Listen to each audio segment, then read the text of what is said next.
Hello and welcome back to the Lucid Dreaming podcast. This is episode 14, and today I have Andrew Holececk as a special guest. Andrew, thank you for coming on the podcast. It's my delight, Jay. Thanks for having me. Oh, great.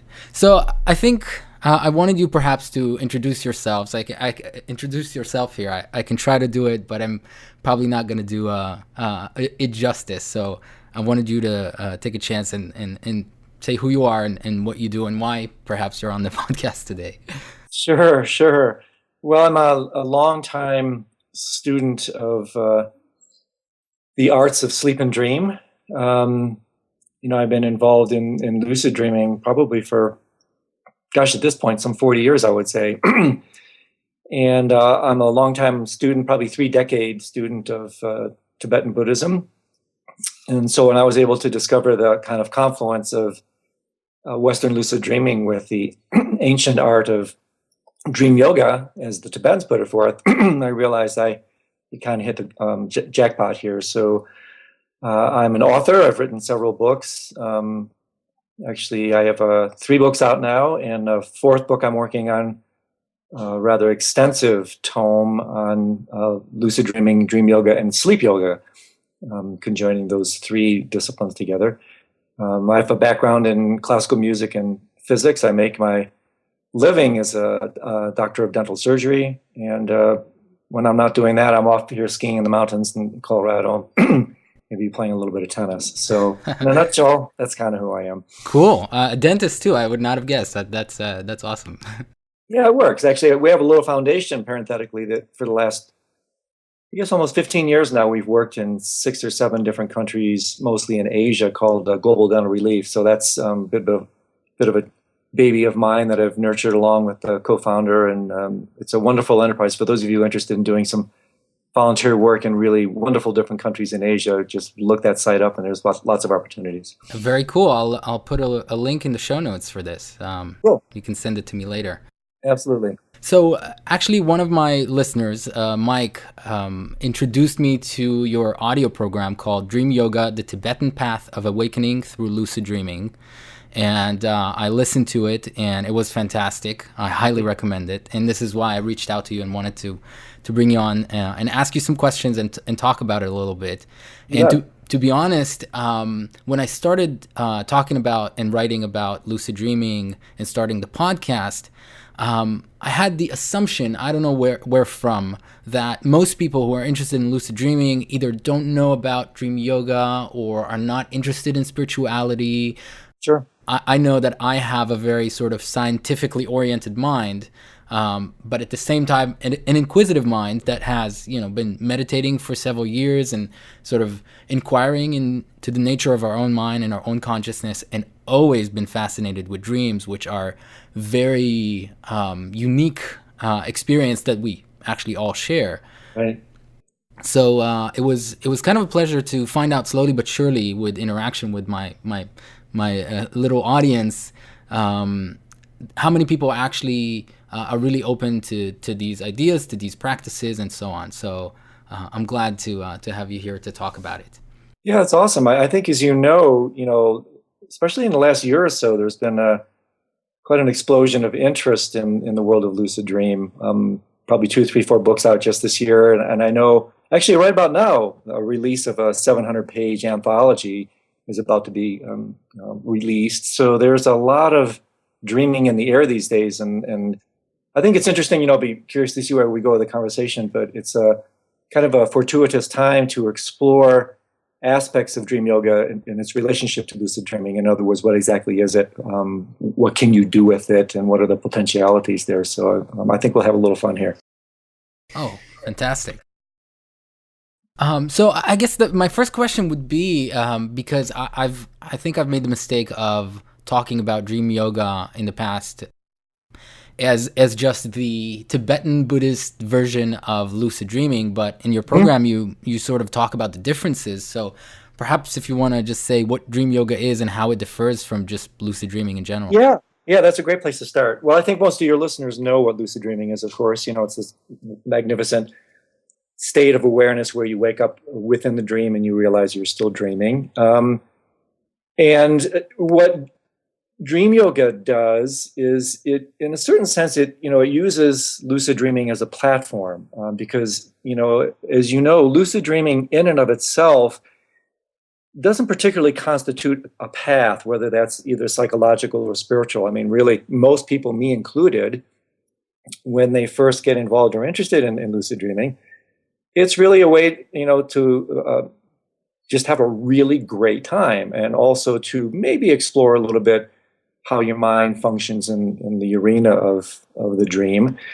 But until one actually engages consciousness or awareness in that state, it doesn't really constitute any type of path. In other words, there isn't any particular inherent developmental or evolutionary process in lucid dreaming in and of itself. And in fact, from a Buddhist point of view, if intention is involved, karma is created. So if you're involved in a lucid dream and you're having just a heck of a good time, which most of us do initially, it's karmically, it's not tax-free, because you're actually, even from a neuroplasticity point of view, you're habituating your mind to certain patterns.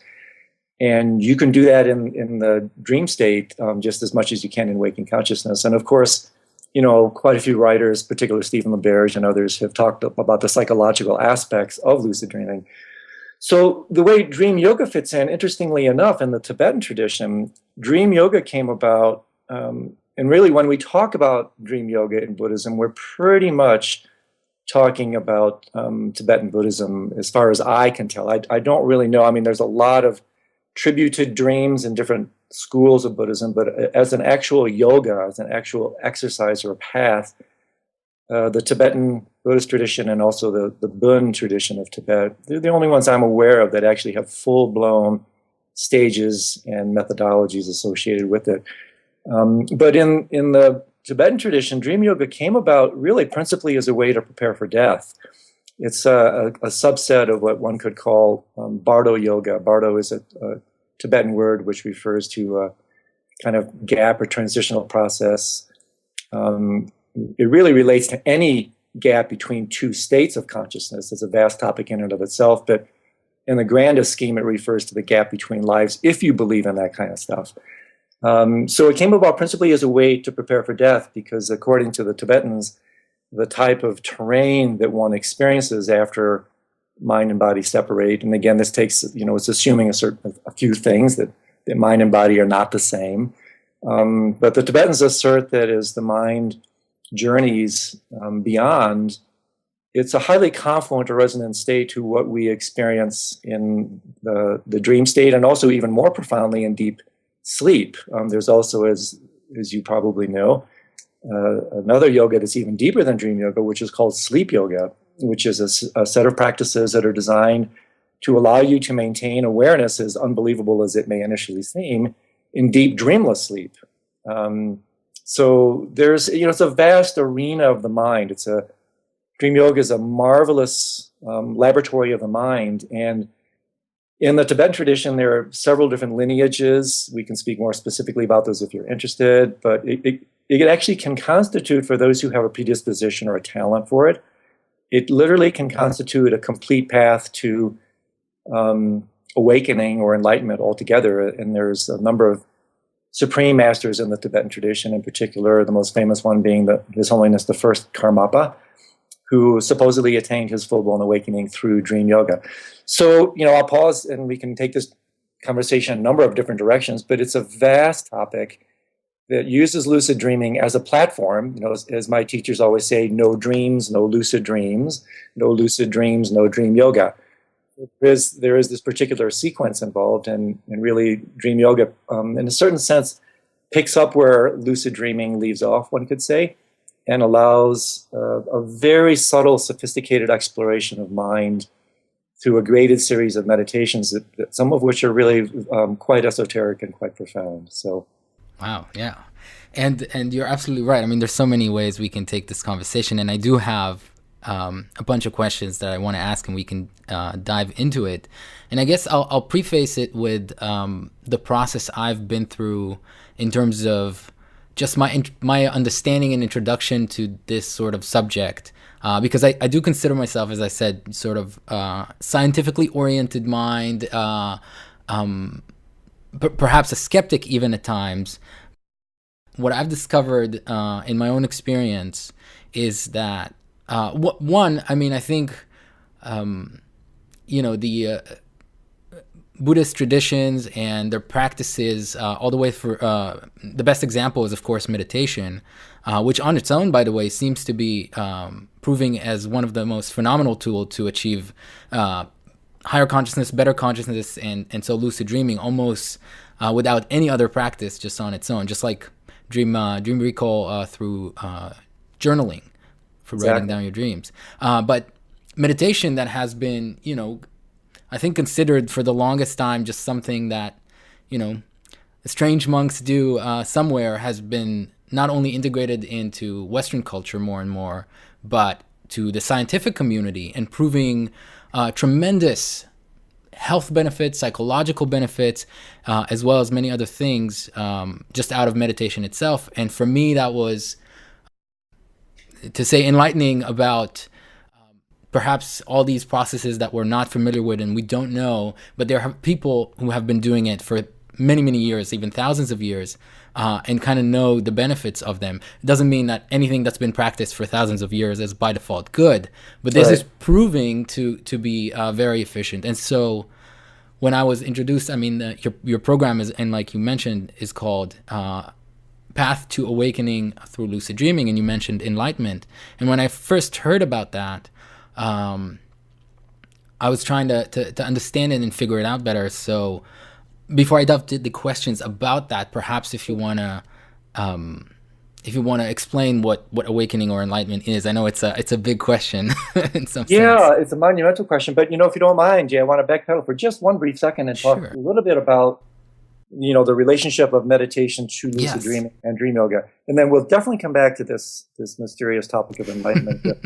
But it's a really interesting kind of connection between lucidity that's achieved in the dream state and really the lucidity or lack thereof that we have in relationship to the contents of our mind even now. And by this, where I'm heading is that the reason we're non-lucid to our dreams at night, most of us really, the vast majority of the time, we're non-lucid to our dreams. It's as Kabir once said of death. He said, what is found then is found now. And the same thing applies to the kind of the phenomenology of the mind. What is found then in the dream state is found now in the waking state. So I know several neuroscientists have estimated, and it's difficult to give a very accurate number here, of course, but several neuroscientists have estimated that we are aware of less than 1% of what goes on in our own minds. 99% of what takes place in our mind, we are non-lucid to. So it's no wonder, therefore, that we're non-lucid to the contents of our mind when we're asleep. It's just a larger expression of that lack of awareness. So there's a very profound and intimate connection between meditation and lucid dreaming. And this, of course, is why dream yoga is, it's in the family of meditations altogether. And really, as I think you intimated, that one of the most important practices for increasing stability in a lucid dream, clarity and lucidity altogether, is in fact basic over-the-counter, non-sectarian mindfulness meditation. And if you sit down and bear witness, which you can do in just a matter of a few minutes, you simply bear witness to the way your mind operates now, and you will realize why you're non-lucid to your dreams at night. So when one sits down in meditation, it doesn't even have to be Buddhist. I mean, the classic mindfulness meditation that the Buddha inherited, and that now is the subject of over 500 studies a year. I'm actually writing 2 books on this topic right now. This particular form of mindfulness, called shamatha, the Buddha did not invent this. This was part of the Brahmanical tradition, and he accepted it and used it just because it was so extraordinarily effective. So to me, it's terribly exciting that, in this age of distraction, we have a kind of a co-emergent antidote, which is this revolution in meditation that's taking place. And I work quite closely with a lot of the people who are associated with these studies. Richie Davidson and Antoine Lutz are good friends. I've been in their fMRIs, that kind of thing. But really, the take-home point here that I would really like to emphasize to your listeners is that if one engages in simple, classic, over-the-counter mindfulness meditation, it will have a profound effect on one's ability to stabilize and increase lucidity in dreams. And very often when I do my dream yoga teaching programs, I will do an informal poll. And invariably, every single time, there's a direct proportionality between those who meditate and those who have lucid dreams. So it's a wonderfully organic, and when one understands the nature of mind and the way mind works and expresses itself in these different dimensions, these different states of consciousness, whether it's waking or dreaming, you realize there's a very intimate connection that that one can engage to increase lucidity both in dream and in waking consciousness. And dream yoga uses this kind of reciprocating phenomena to its advantage. So really what we do in the daily life, and our daily life powerfully affects our dreams, obviously. What we do in our dreams can powerfully affect our waking consciousness. And this is where dream yoga actually becomes a yoga, where you can really profoundly shape your mind and train your mind in the dream state as a way to really increase one's awareness during the day and fundamentally transform perception altogether. So this is what, to me, is so terribly exciting, that it's not just about what you do at night. When dream yoga is fully engaged and understood, you're basically working with the basis of all phenomena, kind of the DNA of your experience, which is mind itself. As it says in the Pali Canon, I guess if there is a Bible in Buddhism altogether, it would be the Pali Canon. A very famous line there says, "The mind leads all things." So by working with the mind in the laboratory of sleep and dream, one can extrapolate the insights gleaned from that laboratory and immediately apply them to one's life. And I can promise you this from my own experience in doing it for 30 years, change your life through the medium of the dream. So maybe I can pause there for just a second, and then I will return to this issue of awakening, which is a marvelously rich topic, but maybe we can come up for air. Yeah, definitely. I would say that in my personal experience, and I've been meditating somewhat regularly for about 6 years now, and it has definitely transformed my sleeping awareness and sleeping consciousness and in lucid dreams as well. But in talking about the day-to-day, just regular awareness of what's going on in your mind, it has been remarkable. And just when I started meditating, just becoming aware of how much you were unaware before, let alone I can't imagine what else I might find out as I continue to meditate on a regular basis, but just discovering how much stuff that was going on, even sort of at the surface, that I was just not really aware of, not really conscious of or registering, was amazing to discover. I mean, it's almost absurd, because you're like, how is this not very clear until now? Isn't it true? Yeah. Yeah, it's interesting. That's a very profound statement, because, in that regard, as you know, meditation is both the diagnosis and the cure. And really, in so many ways, what it does, and this is, I think, an important interjection and a bit of a pep talk, because very often people get frustrated when they begin to meditate and they realize, my mind was never this crazy, things seem to be getting worse. Well, that's actually not true. You're simply realizing for the first time just how wild and untamed and discursive your mind actually is. So when you talk about this unawareness, that's really being unaware of the content of our mind is really just a synonym for being asleep to the contents of our mind. So therefore, when the tradition talks about enlightenment, which by the way is of course a Western word, in the Buddhist tradition, we talk more a little bit specifically about awakening. And awakening and becoming simply more aware. So then, the question for me is very interesting. It's like, well, what are you waking up from, and what are you waking up to? And this is one of the, I think, the central charters that both dream and sleep yoga can really, offer in terms of exploring deeply what this refers to. But what we're doing is, when we wake up in a spiritual sense, we're waking up from a reality that so painfully and paradoxically we assume to be solid, lasting, and independent, which virtually for every person, I'm sure, that would be listening to this program, that's axiomatic, that's a given. Well, what do you mean the world is solid, lasting, and independent? which is just another way, of course, of talking about duality. So being asleep, and I'm sure you've discussed the idea of dream signs in your program. Dream signs are very, very skillful ways to work with triggering lucidity within the context of the dream.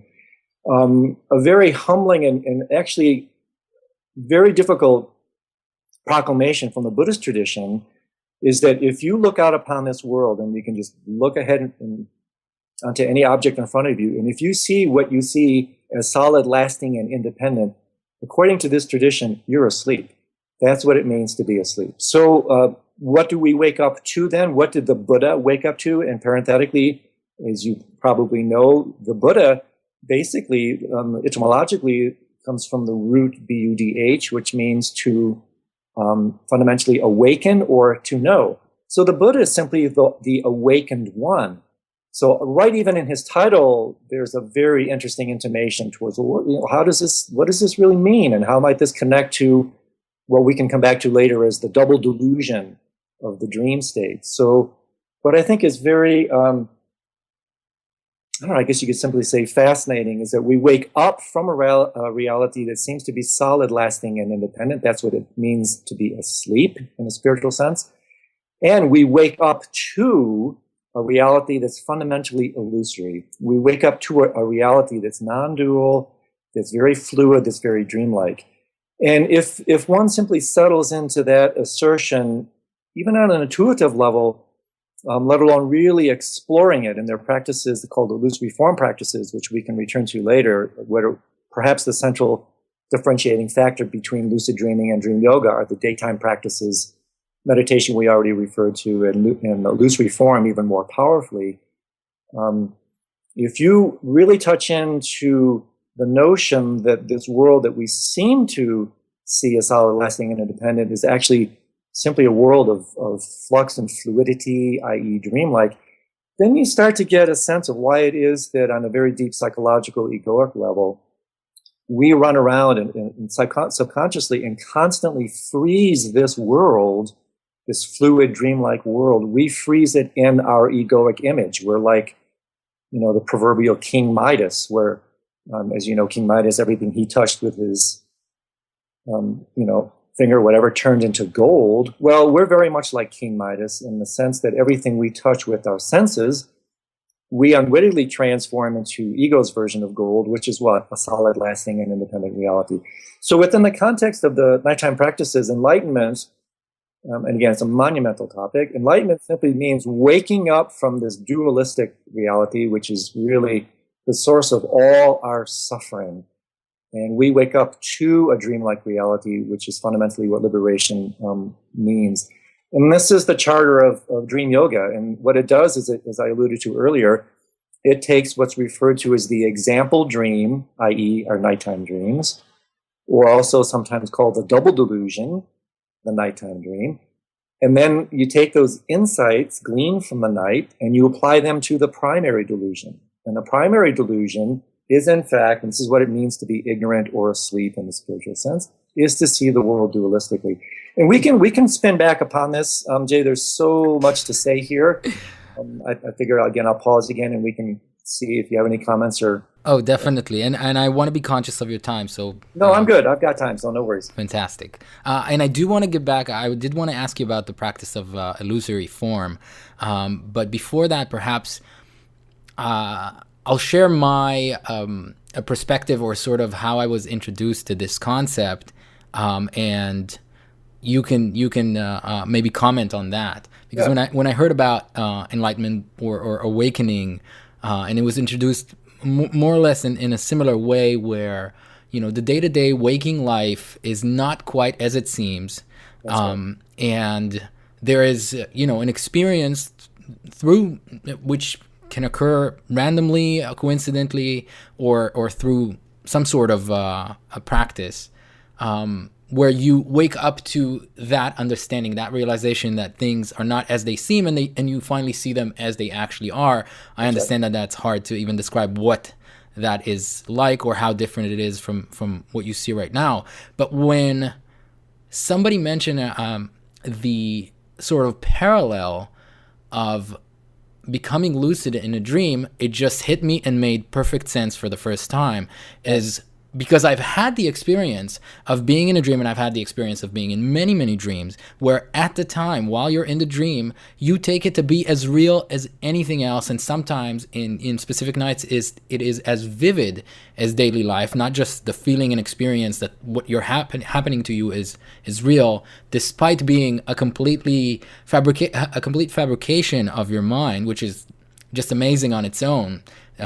If we stop and think about the fact that our mind creates a photorealistic, virtual reality every night and puts ourself in it somehow is on its own just unbelievable when you stop and think about it. But having had the experience of being in that state, believing this is real, and solid and concrete and all of those, and then waking up, not out of the dream into my bed, but waking up within the dream and seeing suddenly nothing that I see actually change. The scenery is the same, the experience is the same, but suddenly just absolutely realizing that is just a dream, and everything I'm seeing is not really as real. The experience is real, but things that I'm seeing, there's no trees, there's no stones, it's not really concrete. And having that experience, and I'm sure that my audience have had, hopefully most of them have had this experience, can sort of understand the parallel. Like, you can be in an experience that you believe to be reality, waking reality, and wake up within it to suddenly see its true nature. Exactly. Beautifully said. And I think that when I heard that kind of comparison, I'm sure it's not exactly the same, but that really made me stop and think, if I fell for that dream, That's it. Maybe I'm falling for another one. But then came up the question, and this is something I wanted to ask you. Well, the big dream, so to speak, is consistent and concrete and a little more stable. And a dream, we have a different dream every night, and it changes easily, and it's kind of erratic and unstable. Whereas waking life is very solid. That's why we fall for it even more. Yeah. If we can have that awakening experience in waking life, how come it only takes a single thought in a dream to realize that that's a dream, but in waking life it seems to, at least some, almost nearly impossible? It's just you can think about it, contemplate it, but it doesn't quite wake you up in the same way. Yeah, exactly. Great question, Jay. And there's so much you said. Really, I'd like to return to. I mean, the principal answer really is the power of habit. The power of habit. And I guess you could say paren karma. Karma, it's a tricky term, of course. It's probably the most complex term in Buddhism, let alone Hinduism, and it's so easily dismissed. But it's a very complex, sophisticated term, and it rules our lives in so many different ways. And perhaps the most potently is through the raw force of habit. So the habituation, the grooves, it's again using this marvelous recent 20 years now, this idea of neuroplasticity, how it is that repeated actions kind of literally transform the structure of the brain. So neuroplasticity is actually, you could say, it's a kind of a biological, physiological correlate to the mechanics of karma altogether. They work very, very similarly. And, the more the mind moves in a particular direction, the more the brain circuits are cut in that direction, the more habit is accrued in that direction, and the more karma, the more momentum is accrued in that direction. And we have been trained, from day zero, from day one in this life, by our parents, by our teachers, by virtually everyone around us, to see this particular world the way we do.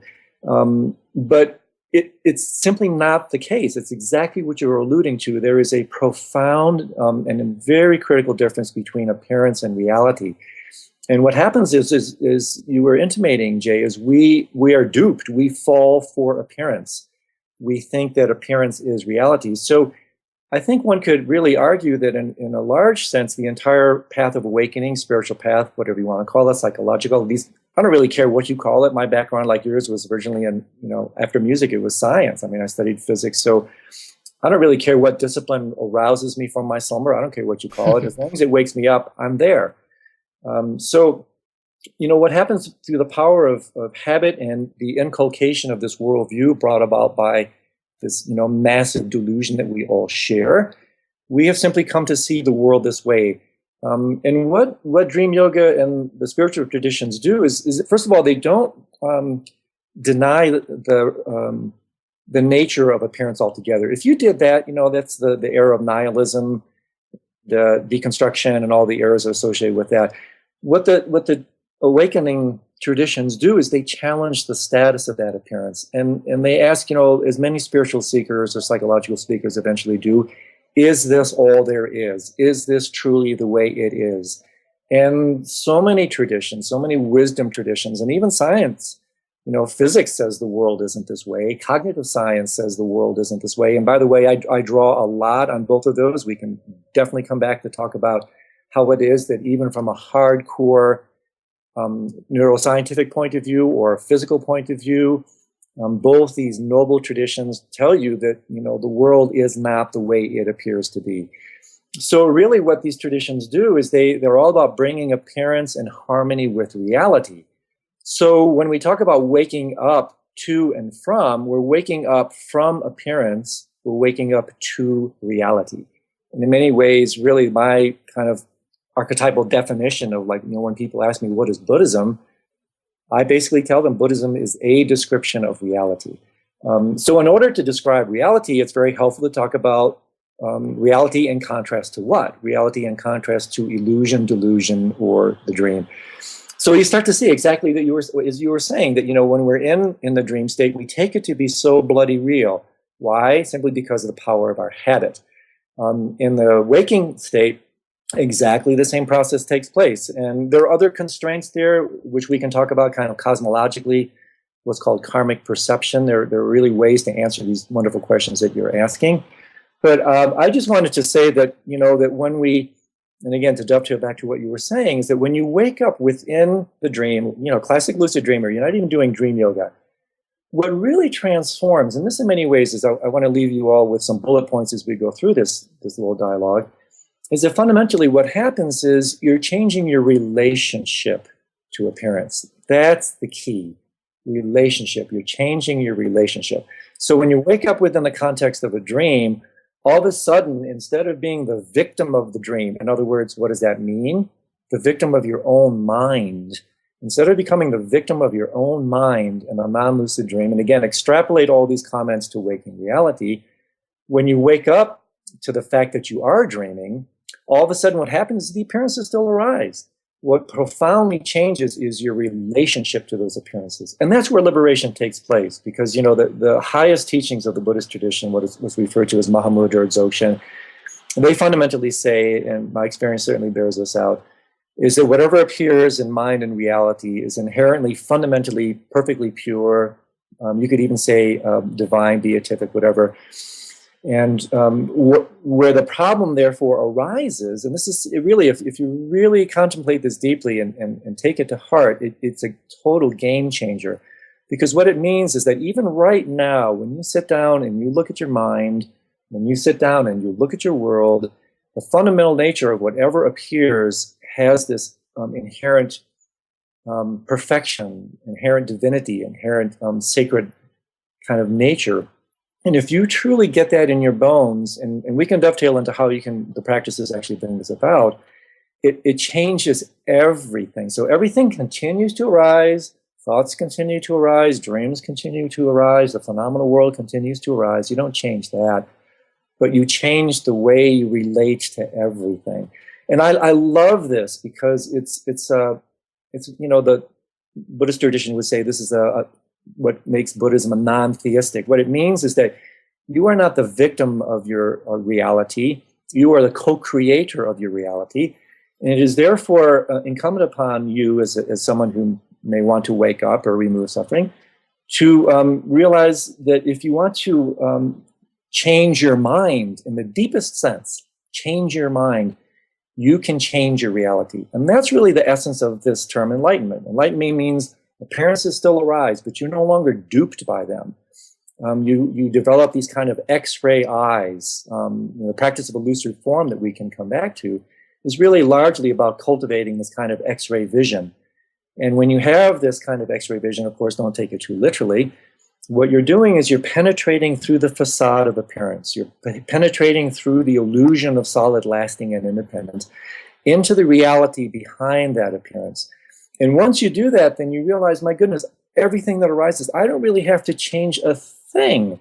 The only thing I really need to change, or at least work on, is my relationship to what arises.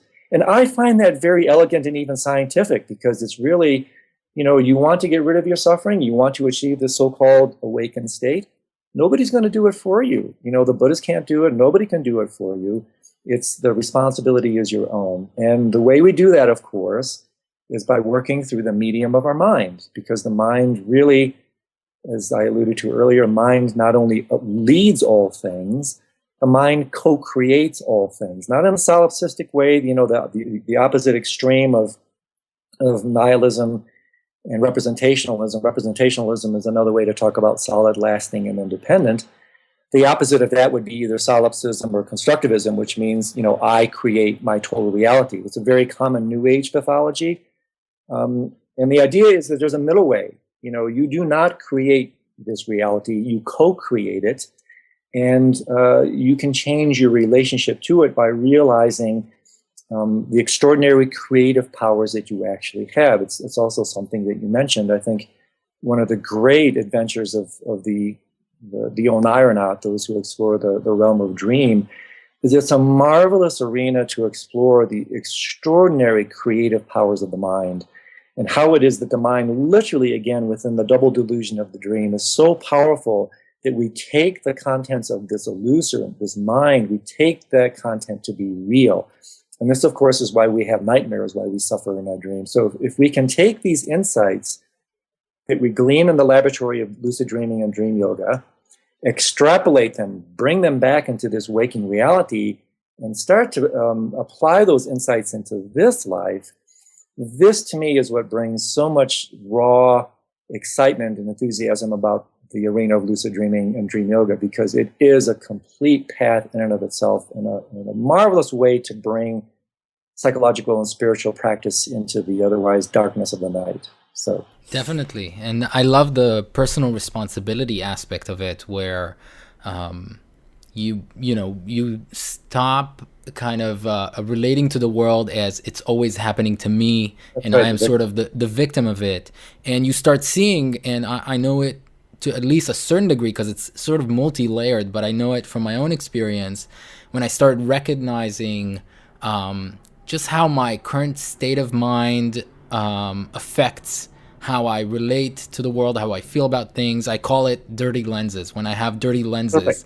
They're okay. Just as if, and it actually came about because I was driving one day, and 5-10 minutes into driving, I realized that I'm getting sort of annoyed and upset. There wasn't traffic or anything. I was just suddenly feeling icky, and I realized that the windshield was just really, really dirty, and life looked awful. I wiped the windshield, and suddenly it looks better, and I felt so much better. And eventually it occurred to me that happens, and you can really sense it when you look about at life and about different things. When I'm hungry and suddenly I'm cranky, or I just had a bad day, or I'm feeling pain, and it colors everything else you're looking at and interacting with in that same sort of filter and that kind of dirty lens. And as soon as you become aware of that, you can actually do something about that, and it changes how you relate to life and to everything around you, and to people around you especially. Yeah, that's really great. That's really great. I mean, the dirty lens is another way to talk about the what I refer to as the King Midas touch. That really our moods, just as you say, it's a wonderful way to really look at, again, how mind leads all things. You wake up one morning and you're feeling crappy, and it's raining outside, and you take that mood and you project that, you plaster your reality with that mood, and all of a sudden, because reality is fundamentally fluid and dreamlike, the world responds in kind. All of a sudden, the world is crappy and everybody else is crappy. Well, take a close look at who's the responsible agent in this game of moodiness and perception. So exactly like you said, and this really, when I did a very, very long retreat in the Tibetan tradition, it was a 3-year retreat, which I completed about 11 years ago. And there's so many ways to talk about that. In fact, my first book was a bit of a Power and the Pain, is a bit of a biographical journey through this retreat. But really, one of the ways I refer to it as using slightly different analogy and metaphor is that the path of awakening, path of illumination, it's, you can say it's, of course, a metaphor would be removing the lenses, the dust from one's eyes, but it's also a process of detoxification. We're quite literally addicted. We're addicted to the contents of our mind. We're addicted to this worldview. All these secondary addictions that we know as literal addictions, drugs, sex, alcohol, whatever. Those are just epigenetic secondary expressions of this fundamental root addiction that we all have. And when one engages in the path of awakening or purification, another powerful analogy or image is the path of detoxification. You're stripping away the poison of seeing the world in this particular way. And the reason I like to use this analogy just parenthetically is because it alludes to the reality that when you do detoxify from appearance, we really are addicted to appearance. When you detoxify from it, it in fact can be felt as a detoxification. You never realize how addicted you are. Look at your mind in meditation. Look at how addicted you are, any of us, to the content of our thoughts and minds. And if you don't think you're addicted to thought and the movement of mind, sit in meditation for an hour and realize the craving, the mere lust that you have for distraction. So I point this out because, waking up psychologically, spiritually, it's not for sissies. Fundamentally, it's a warrior tradition, and so many spiritual traditions, Don Juan, the Shambhala teachings, so many traditions talk about the warrior's path, which is, points to the fact that if we really want to wake up to so-called reality, it takes a bit of courage. It takes a bit of exploration. It takes a bit of detoxification. And I think it's helpful to know that so that one can persevere when, the withdrawal symptoms, so to speak, arise and you want to rush back to your distraction, whatever it might be. One realizes that, if I'm going to wake up, I have to pay allegiance to the detoxification process. But anyway, I think your point is an extremely good one. It's not only removing the dust or from the lenses, it's actually removing the lenses altogether. So that everything that colors the mind, and you could say, perhaps we have 100 different lenses in front of us. We don't even know them because they're so close to us. That's the paradox. Right. That's the irony. They're so close to us, we don't see them. And the path is about stripping away, taking one layer away, taking another layer away, waking, and continually removing these adventitious defilements, kind of a process of debridement until the mind is so purified that you really truly wake up to the world as it is. And again, dovetailing back in, that's what enlightenment is. It's basically waking up to reality.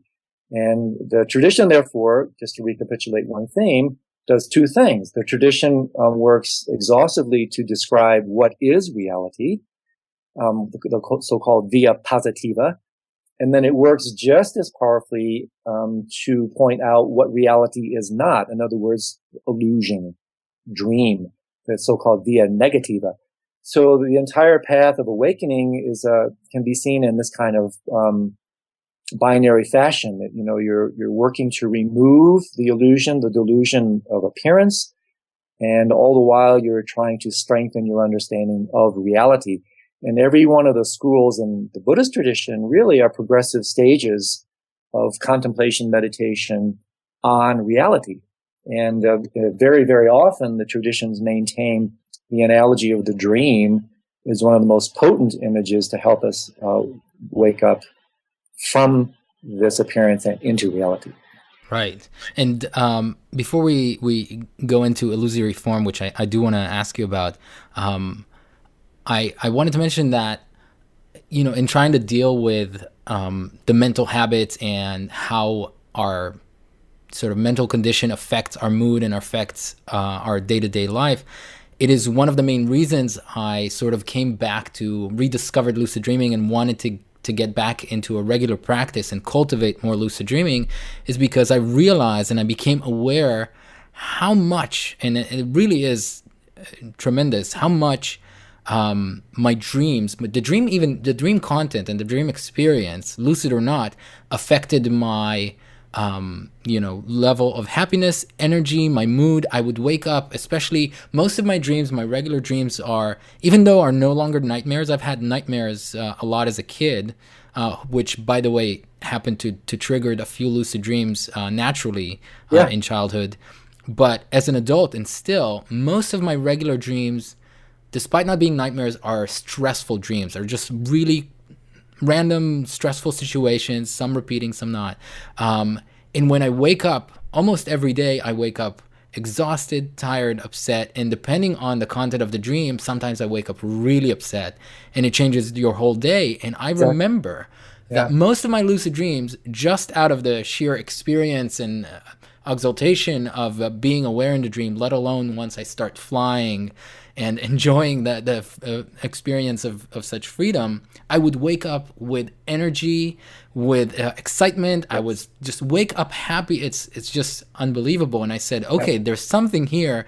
Just this little piece alone of lucid dreaming exactly. is worth the practice. Exactly. Yeah, that's a really good point. And studies have actually shown that the vast majority of lucid dreams, and it makes sense because you have control over them, the vast majority of lucid dreams are utterly enjoyable, delightful, and even orgasmic.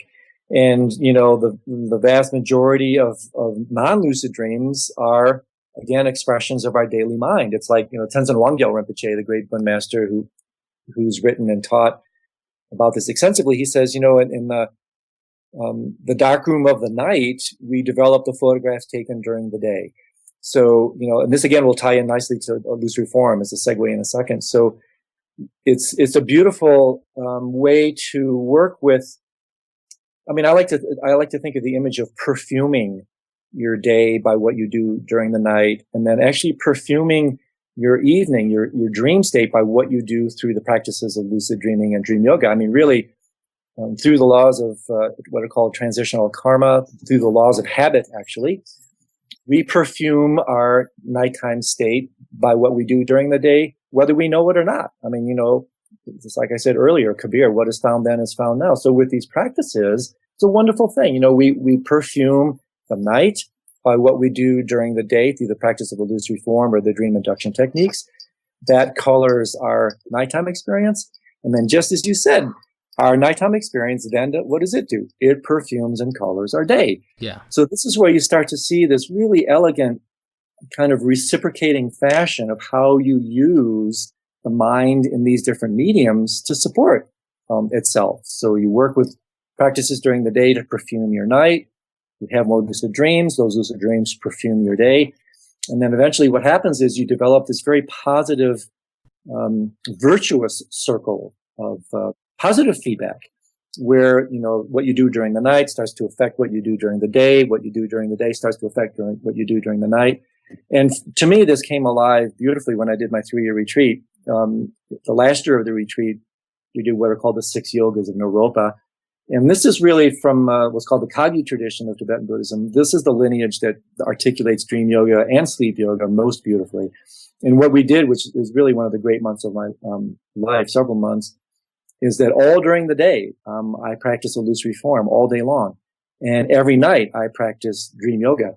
And it was just a fantastic opportunity to just soak in mind and consciousness as it expresses itself in these two different classic mediums, but in a way that you could really work back and forth, substantiating and strengthening your experience in both. And this, again, is a wonderful segue to the practice of illusory form. Yeah, very cool. So I am fascinated by this practice, and in some ways it's sort of like the opposite of state checks or reality checks, because with reality checks you're trying to check and see, you're wondering, am I dreaming, and then verify and try to see if you're dreaming or not, most often to discover that you're not quote unquote dreaming.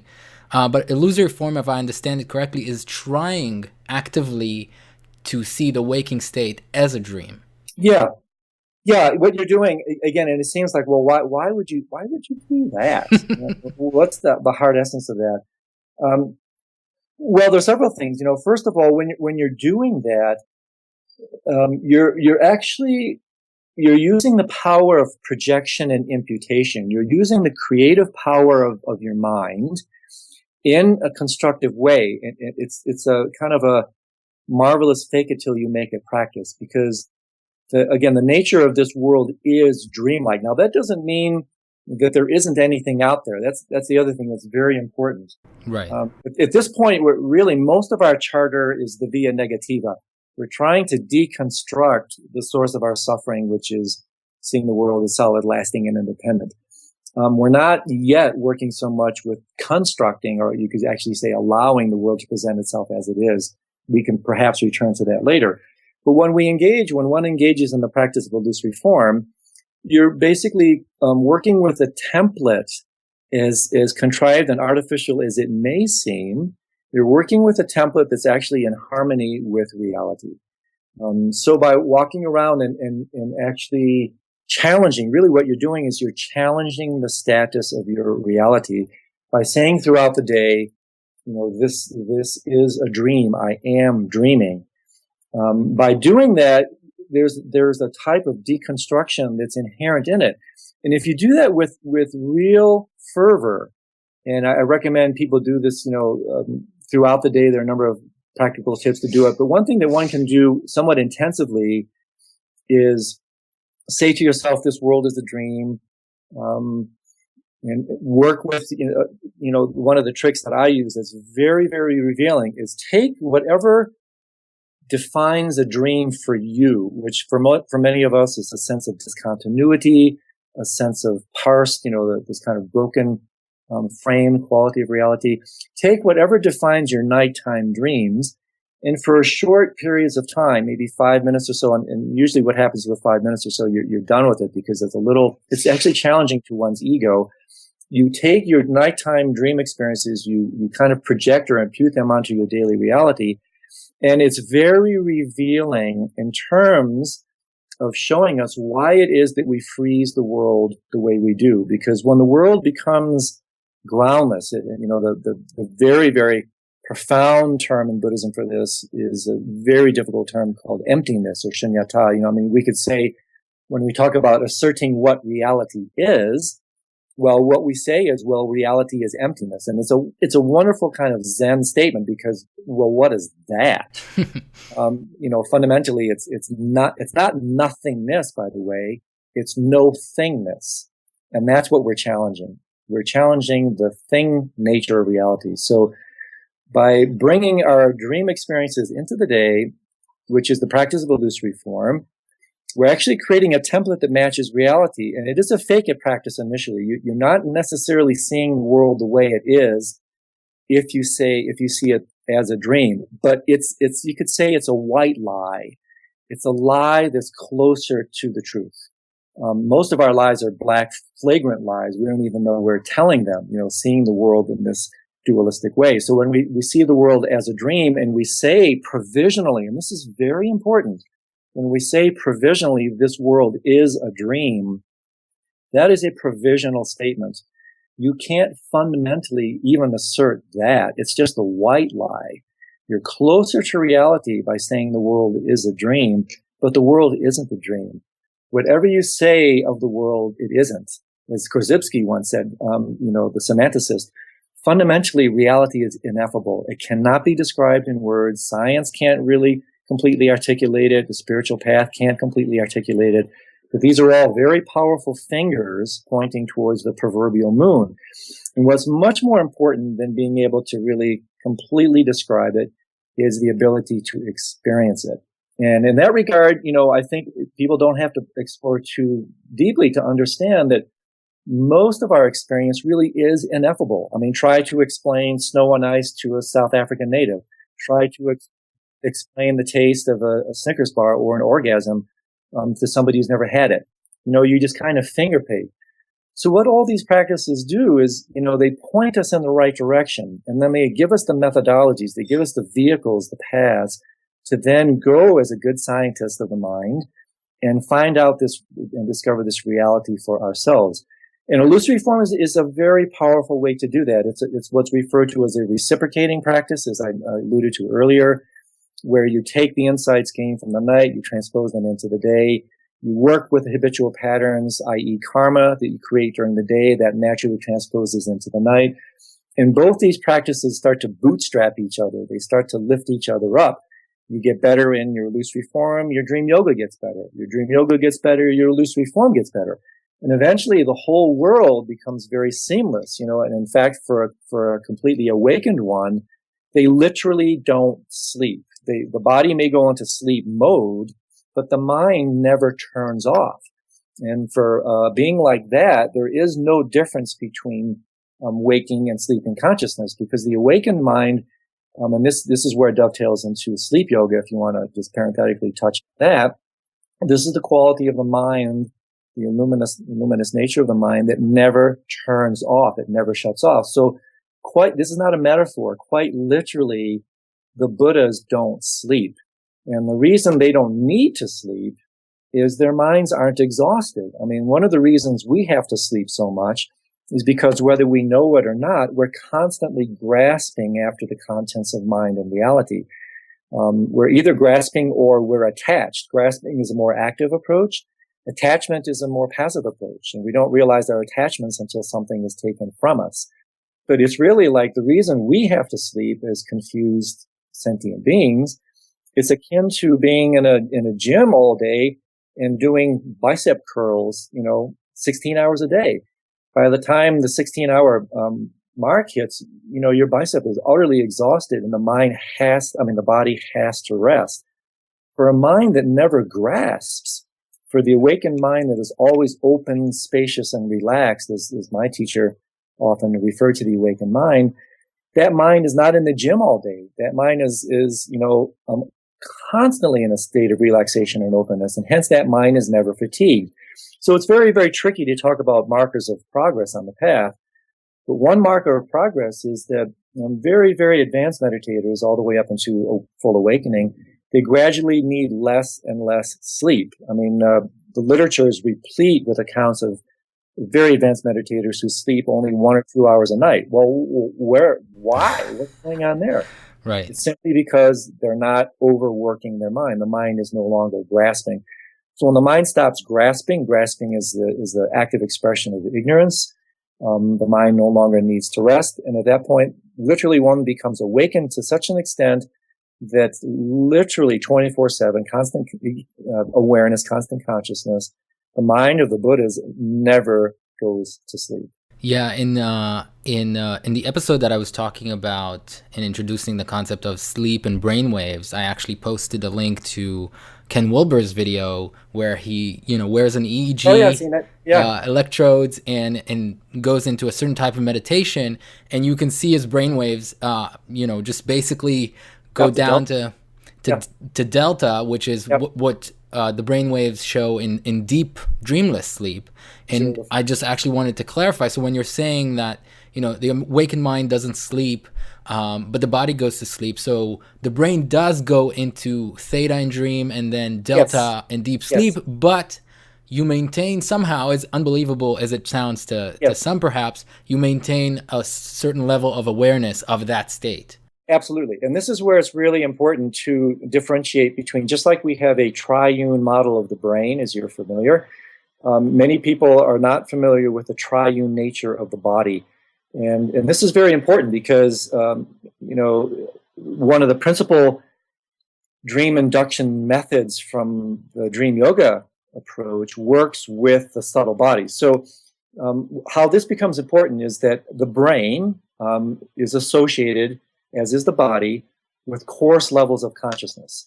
And as consciousness kind of descends into sleep, it will obviously be affected initially by the brain, and that's why you can measure theta, the kind of what I call the downshifting from alpha to theta, eventually to delta, and then the mind just slips into neutral.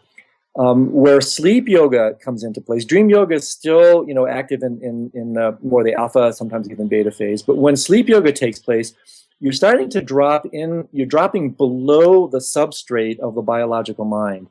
And therefore, sleep yoga would be, and I've had some conversations with Stephen LaBerge about this, and even Ken Wilber, interestingly, is there a way to possibly substantiate phenomenologically, empirically, that one is indeed lucid in the dream, in the deep dreamless state. It's much more difficult than proving what he did with proving lucid dreaming altogether. But what I'm getting at here is the mind drops, downshifts from waking consciousness, which is associated with the brain, to very subtle levels of body.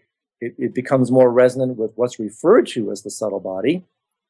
And there's a mind associated with that. There's an experience associated with that. And then even more subtle than that is what's called the very subtle body. In the wisdom, the world's wisdom traditions, every single esoteric world wisdom tradition has some version of this kind of map. So when the mind goes into deep, deep, like even sub-delta or below, then it drops into what's called the very subtle or indestructible body. And at that point, mind is no longer limited to the vicissitudes of this physical body. And here, we start to slip into a domain of experience that will either really trigger some of your readers or completely turn them off, because you start to, I like to use the word subsend instead of transcend, but you actually start to enter domains of experience where you subsend the biological material matrix of reality altogether. You're no longer limited to the machinations of space and time. This is one dimension of experience where things like deja vu can come from.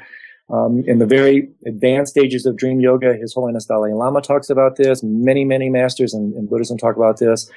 The mind can actually leave the body in this very subtle body. And, again, this is an entire domain that's a little bit outside of our current arena. You can create what's called a special dream body.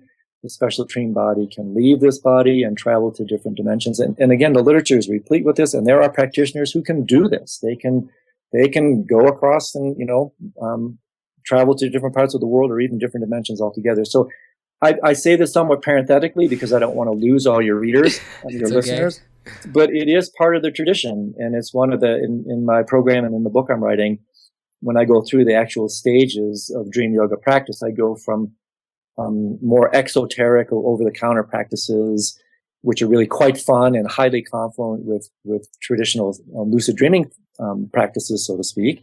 And then as the techniques go on, and I think I have about 10 or 11 different stages articulated, the practices become increasingly more refined and more sophisticated as the mind becomes more stable and subtle, until eventually, one can enter complete, utter lucidity in the deep dreamless state. And I'll come up for air here and pause, but I want to say a little bit about lucid sleep, just to show people what's possible, because, not only does lucid dreaming stretch the imagination, but lucid sleep is where we almost literally go off the charts.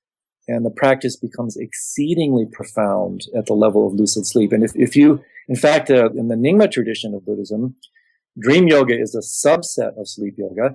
And sleep yoga is actually the main practice. And if you achieve any level of proficiency in sleep yoga, lucid dreaming, you've conquered that. You're automatically lucid.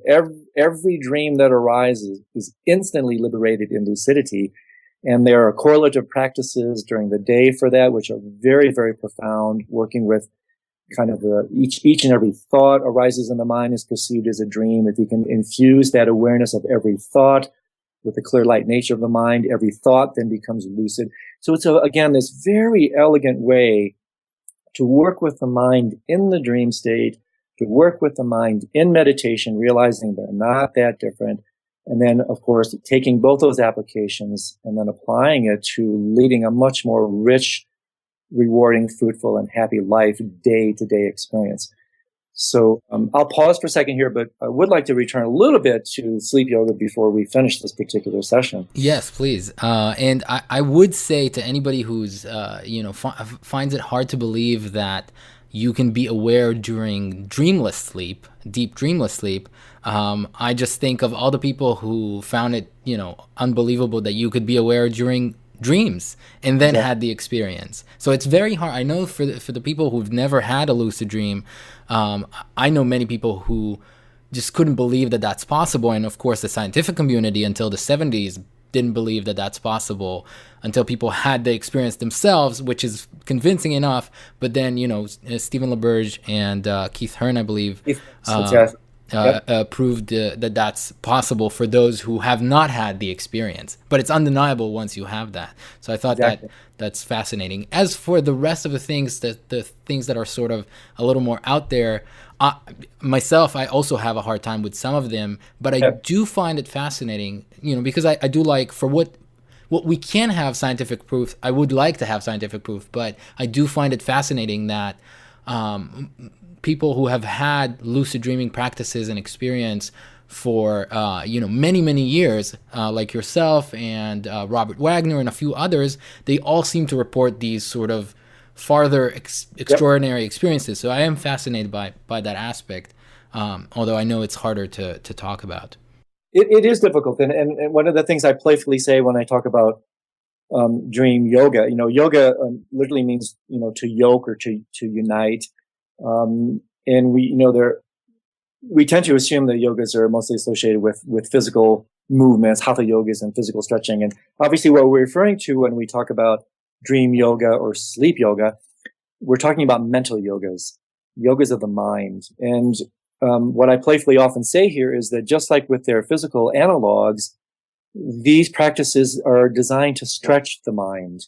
And they will leave, if you really, contemplate these things deeply, they will leave stretch marks on your mind. They will expand your mind. That's what they're designed to do. And what I love about this is, I'm very similar to you, Jay. I have a fairly skeptical background, fairly rigorous scientific background.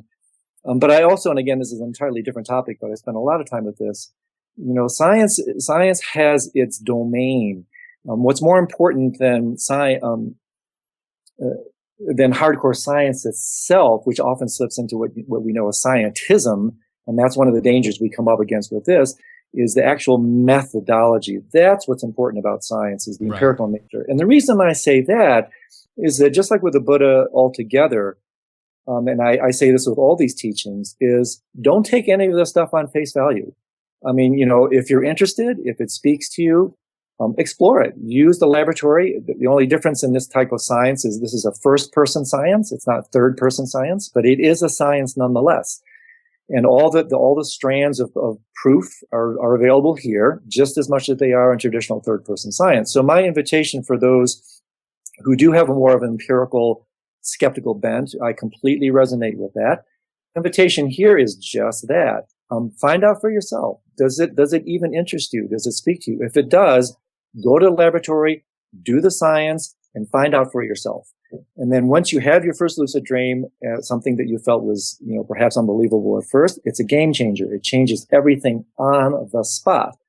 And the next time or the first time you have a lucid sleep experience, it just takes, and this is what's so terribly exciting about both lucid dreaming and dream yoga, sleep yoga, even though it does take practice, proficiency to develop stability and constancy, as you know, recognition and liberation are simultaneous, as they say in the Tibetan Book of the Dead. One moment of recognition sets you free in the dream, and it's a game changer. And it's the same thing with lucid sleep. It's one moment of recognition in the lucid sleep state, and all of a sudden you say to yourself, oh my God, how could I have been so fooled? I had no idea this domain of experience is possible. And you mentioned Robert Wagner's book. I don't remember the exact page number, but fairly early on in his book, as I'm sure you're referring to this passage, he has a very elegant section, and Robert's not a Buddhist as far as I know, but he has a fairly elegant paragraph or two about his experience in what I would say, yeah, this is exactly what sleep yoga is about. So for those of you who are interested from a non-Buddhist practitioner's point of view, Robert has a couple pages in his book where he talks about his experience of sleep yoga.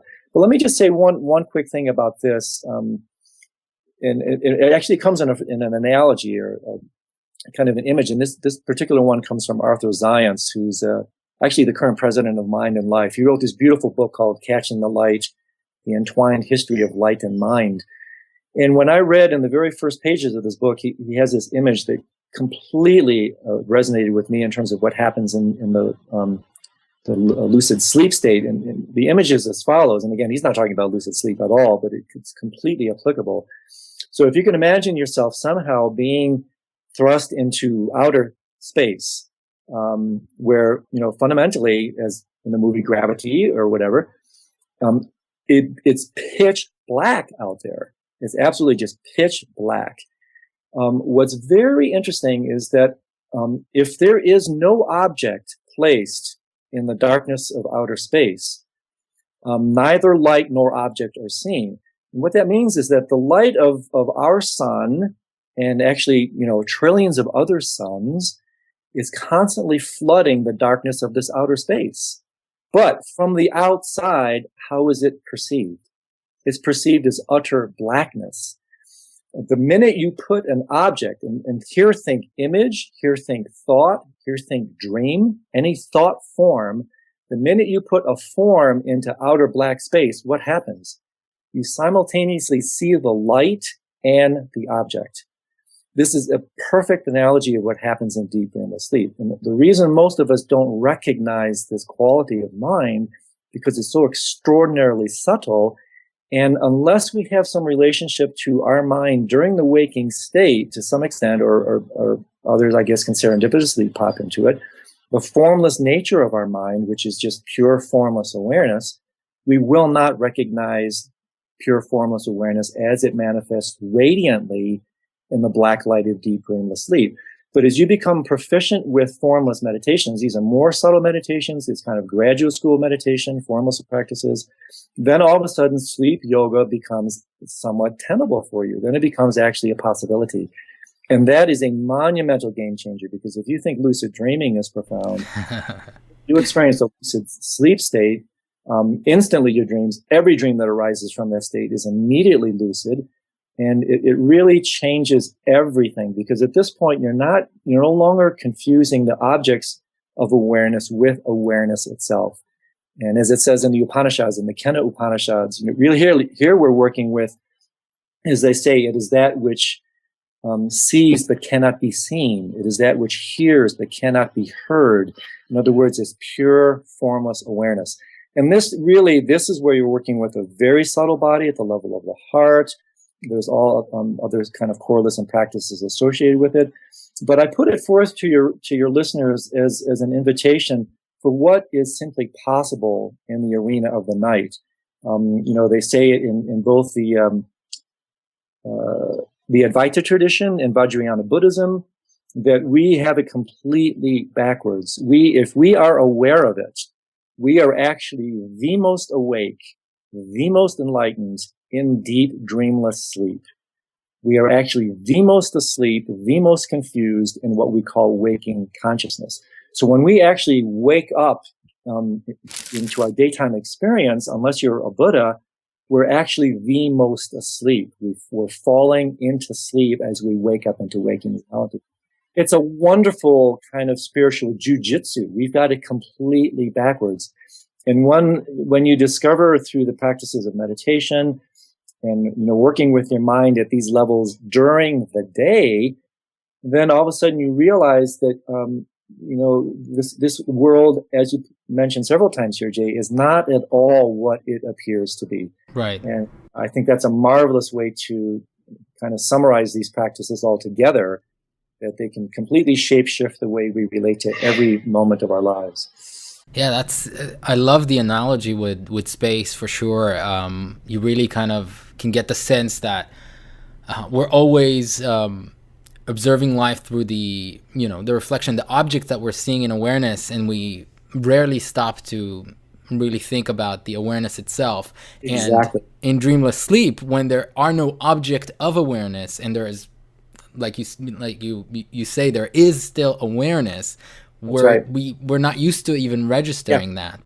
Yeah, exactly. So what does consciousness do? I mean, in that particular state, what does consciousness do? If it can't relate to it, there's that key word again, it blacks out. So it's the ultimate blackout. But for advanced meditators or dream yoga, sleep yoga practitioners, the mind actually lights up.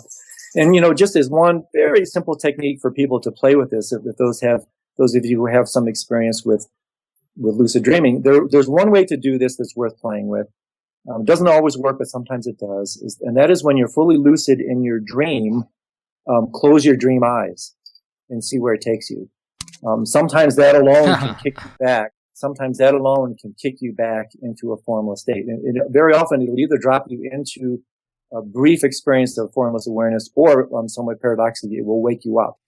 But it's one way to play with this during the kind of the context of a normal lucid dream.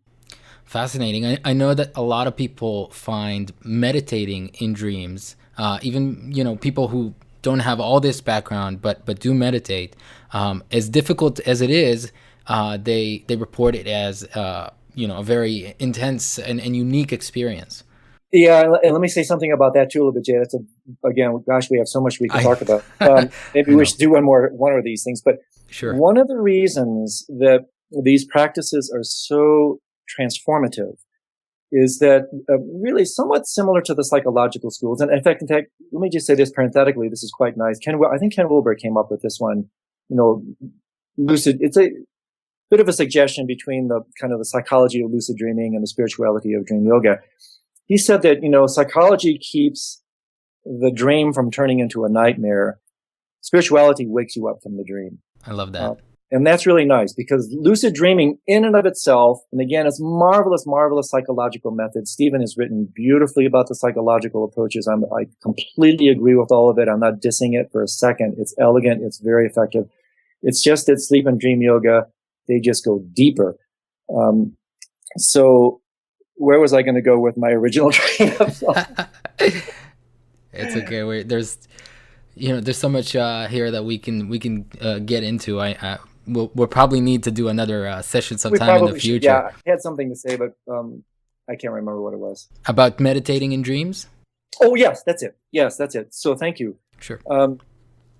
One of the reasons that lucid dreaming at this deeper level, and then particular dream yoga, let alone sleep yoga, are potentially so transformative, is that in a very real sense, you're working with a tectonic place of your experience. Starting with Freud from a Western point of view, and you could say really that Freud discovered the subconscious mind for the West. In the Eastern traditions, they've been talking about the unconscious mind for thousands of years. So when you engage with these practices, you're working with the tectonic plates of your experience. It's one reason why these practices are a little bit more subtle. They're considered a little bit more advanced, but they're also more transformative. And several great masters, Namkhai Norbu and others, have unequivocally asserted that the meditations that one does in dream yoga, lucid dream state, let alone sleep yoga, are 7 to 9 times more effective and more powerful than what happens during the day with our daytime practices. And the reason for that is you're starting to work, maybe we can return to this in a future conversation, but, and I mentioned this, I think, in my program, the mind has this kind of tripartite level, the psyche, what's called the substrate, and then the clear light mind. And the clear light mind is associated with sleep yoga. The bandwidth of the substrate is associated with dream yoga. And the substrate is where all the sort of the repository of all our experiences. And this is highly resonant with even, psychological thought. And that if you're working, whether it's deep meditation, deep hypnosis, or dream yoga, you're working with the root, the expressive root of your mind. So if you can gain control over your mind in the sleep and dream state, you will profoundly affect the way you relate to your daytime experiences. Because as you mentioned, your daytime experiences are epiphenomenal expressions of what happens with these deeper, strata of mind. And I insert this comment because it's another pep talk. It's like, well, why should I bother with this stuff? Why don't I just have a Yahoo good time in lucid dreaming? Why do I have to, mess around with dream yoga? Well, if you're totally happy and your life is, kosher and there's no suffering in it, forget about it.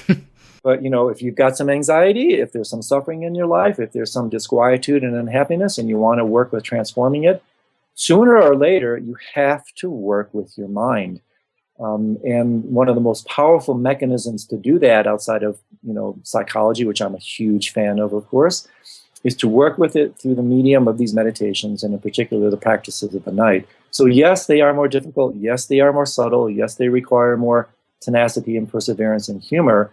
But they're also potentially much more transformative because, you could say that instead of working with the leaves and the branches or even the trunk of your mind, with these practices, you're working with the very root of your mind.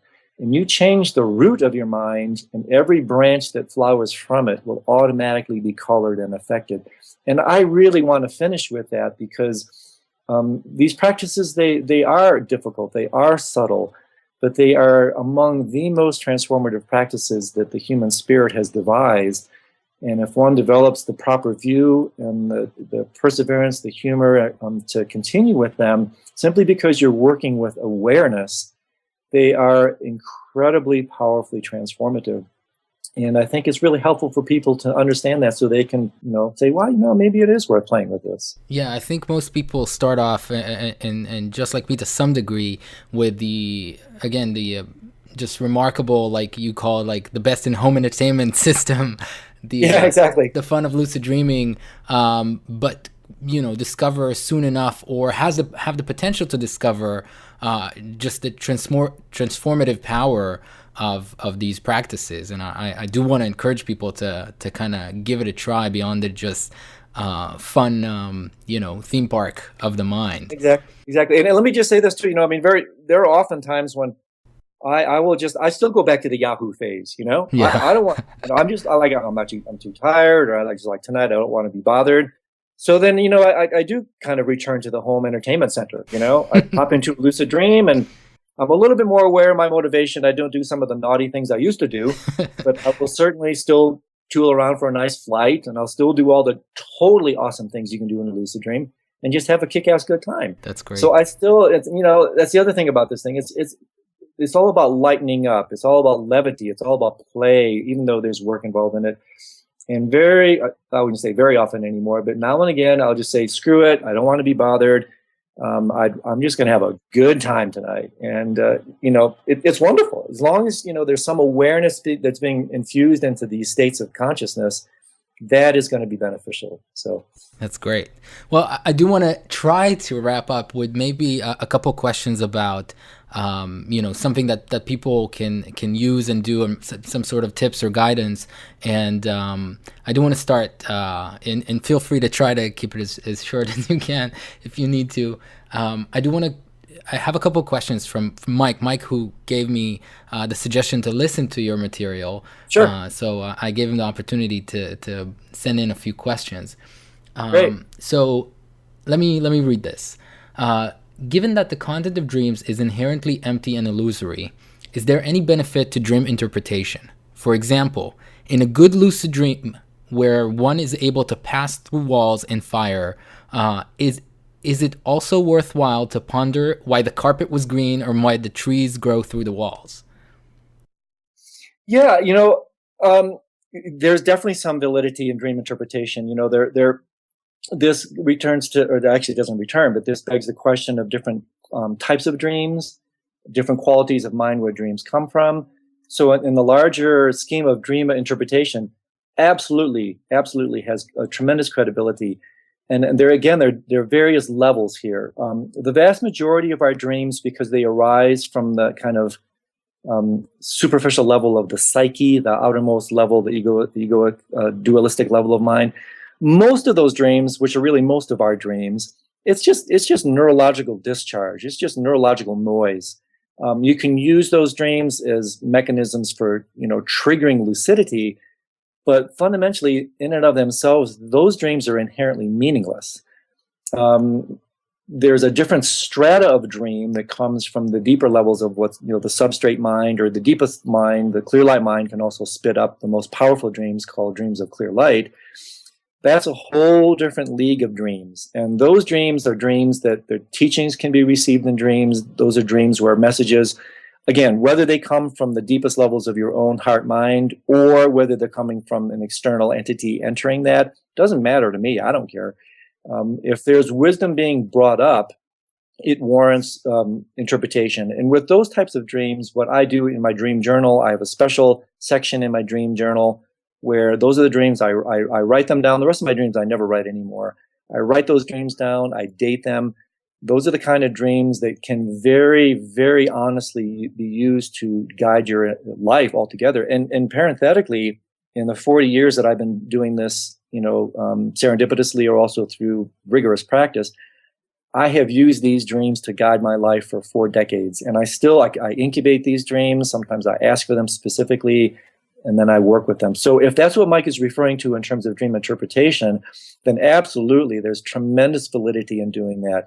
in terms of like, interpreting the colors and that kind of things, if I understood his question, my first response to that would be that that's probably a bit of a waste of time, because the dream generally, in my experience, the messages won't be kind of titrated through that medium. They're titrated through a little bit more elegant and overt medium. So I probably wouldn't waste my time doing that. But people, there's a different quality to the types of dreams that could be interpreted. They carry more weight. They have a sense of importance. They almost always arise just or before one wakes up in the morning. So and those are the ones. It's relatively easy to differentiate. You sort of feel that the dream was unique or more important or more special, in some way. Exactly. Emotional impact. Exactly. They just carry more inherent weight. You just feel somehow that they have more power. Sometimes they can be quite shattering. The dream just felt so bloody real, and you realize there's something more to this than my usual noisy dreams. And there are other factors to differentiate that, but those are some of the criteria that you can rely on. Okay, so let me wrap up officially with these two sort of two-part question. One, okay. What would you recommend for beginners? What is the one thing that they can do to get started with all these practices? And then for people who already have a lucid dreaming practice or manage to achieve lucidity on somewhat of a regular basis, what do you think the most important thing that they can do and benefit from in a lucid dream? Yeah, two good questions. So for the more entry-level practitioner, really, one of the most important things, of course, is cultivating a really sound intention, creating what my tradition refers to as the right view. In other words, again, it's the idea of mind leads all things. You study it, you read about it, you see if it speaks to you. And if it's like, well, there's something here, there's something here. So you strengthen that view. You read the books. There aren't that many. You read them, you study them, you take the courses, you start to explore it. You start to strengthen the view behind what these practices have to offer. And then really, to me, if I was going to recommend one thing, I would recommend beginning some form of meditation, some way, again, of here's this wonderful kind of meta-narrative, establishing a new relationship to the contents of your mind. Basic mindfulness meditation. There's countless ways to learn that. In fact, my most recent book, Meditation in the I Generation, I suppose I could plug that, is all about just that. Entry-level book for non-spiritually oriented practitioners, people just off the street. If you want to learn about meditation, I would say absolutely start with that, because then you're starting to work with your mind at a much more intimate level. And really, if you don't work with your mind is going to work with you. I was going to say your mind will work you over. You will become a victim to the contents of your mind. Your mind will become subject to the vicissitudes of your moods and your ups and your downs, and there's no stability, there's no inherent happiness. So really the most important thing is developing a new relationship to your mind, and there's no more powerful way to do that than meditation, and it's a marvelous time in the West for that. It's really a revolution in the meditation and awareness. And then for those who have some experience with lucidity, then I would again just say, as an invitation, simply start to explore your mind in a different way. Maybe not indulge it all the time, maybe not have all the orgies that you usually create, or the usual things. That, for those of you who are interested in, there's a Greek myth called the myth of Gyges, where the gentleman Gyges becomes invisible, and then the essence of this particular mythology is, what would you do if you were invisible? And very much that's what takes place in a lucid dream. It is invisible. What would you do? And this is why dreams, the moniker for dream yoga, is the measure of the path. Dreams are truth tellers. Even from a psychological perspective, they are truth tellers. And from a spiritual perspective, they're profound truth tellers. So when you watch your mind and you indulge in it, there's nothing, inherently problematic in that. It's just an expression of what you're doing during the day. But fundamentally, that will not transform you. That may entertain you. That's fine. If you want to spend your life at the movies, that's great. But if you really want to transform, and if you really are, if the idea of waking up has any resonance with you, then instead of indulging your mind, you start to work with it. You work with it in a playful, light way as a yoga. And so you wake up in the dream and say, okay, intentionally, I almost always start with, I want to just enjoy myself for a few minutes. So I go for a little flight. And then, I love the scenery. Then I return to a particular image, or I'll zoom back down to earth. And then I will do, the next, this would be like step 2, is then I'll say, okay, I want to put my hand through this dream object, whether it's a dream wall or a dream tree, it doesn't really matter. And right there, just that alone is very revealing and very powerful, because it will reveal to you the inherent habitual pattern, karmic propensity that we all have to reify the contents of our mind. And by that, what I mean is, even though you're lucid, you're going to come up against that dream wall. And unless you're a rare dreamer, you're going to still bump into it. It's still going to appear solid to you. Well, why is that? It's due to the power of habitual pattern. So then the practice is, after you bump into it and you smile and laugh, is you go, okay, I want to put my hand through this wall. And then I still do this after 30 years. I will still bump into the damn wall. It's dreams as truth tellers. I still take my world to be solid, lasting, and independent. And that is represented in even a lucid dream. But what has marked some progress is now I can get my hand through the wall pretty fast. And then what happens, from there, then usually when that starts to happen, then people go, wow, this is cool. What's next? And then from there, then there are books, my CD set, I'm releasing quite a large book based on this CD set next year through Sounds True, where much of what we talked about during this podcast will be in book form. Cool. And there I go through the other 9 or 10 stages that people can work through, creating intentionally fearful situations, working with your fear, transforming objects in the dream. Why do you want to do that?